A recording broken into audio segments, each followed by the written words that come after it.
Nikki Haley is now going full bore on the Trump dementia story. Now, she will also mention Biden. She'll say Biden's diminished, Biden's memory is diminished, but she is going full speed ahead. Most recently, handing out the dementia brain injury test that Trump talks about acing at her latest rally. This is fascinating. Newsweek reports Nikki Haley mocks Donald Trump, Joe Biden with competency test at rally. Now, remember, the test is a test that Trump brags about having passed. There is one image which we will put up, which is the test itself. And as you can see here, you have to connect letters and numbers in order. You have to draw a clock.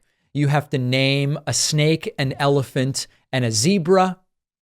Just kidding. I know that that's not a zebra. Obviously, that's an ostrich. Just kidding. I'm kidding again. Okay. You have to remember 5 words. You have to count backwards. We've looked at this test a whole bunch of times at this point, also handing out the instructions. And it says, can you pass a mental competency test? Can Joe Biden? Can Donald Trump? And it lists the different elements of this test. Now, I'm going to give you both sides of this thing. Number one, I love this. I love that Nikki Haley is doing this.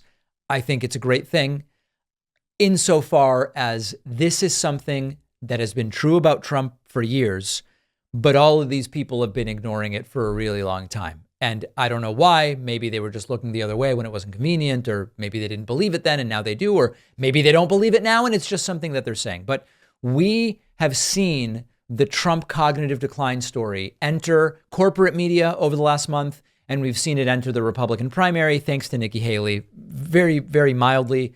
Ron DeSantis would talk about it as well. But so that's a good thing.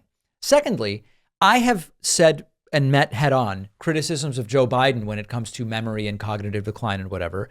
And I've said, listen, Trump as a cognitively declining guy had a disastrous and disgusting presidency that was the global humiliation of that I can remember.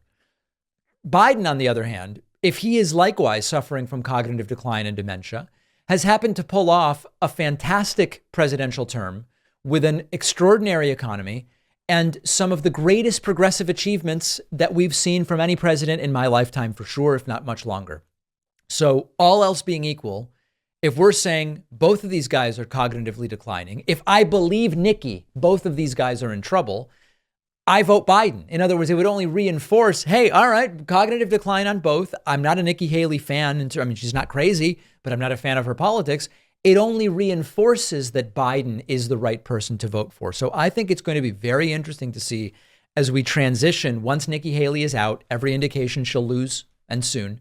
Once she's out and it's Trump versus Biden, if the narrative becomes both of these guys are struggling cognitively, both of these guys have memory issues, to me, it takes it off the table as an issue and makes it that much more clear that Joe Biden should have a blowout victory in November. I'm not saying it will happen, but it levels the playing field in a way that to me seems great for Biden.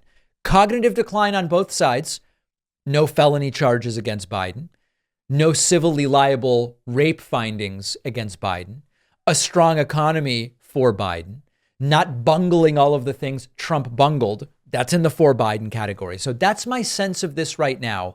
Maybe it's useful to Nikki in the primary, maybe it's not. But if we level the playing field on cognitive decline, to me, that means Biden re-election. Let me know what I'm misunderstanding in a comment, ideally a polite one, and we'll pick it right back up after this short break.